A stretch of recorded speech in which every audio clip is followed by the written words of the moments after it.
You ask Tiger to solve. This deals with linear equations with one unknown.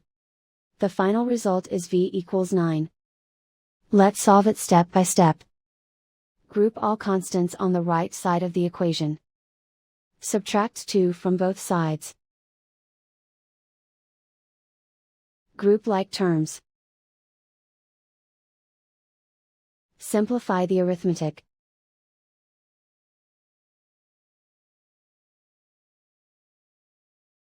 Isolate the L. Divide both sides by -5.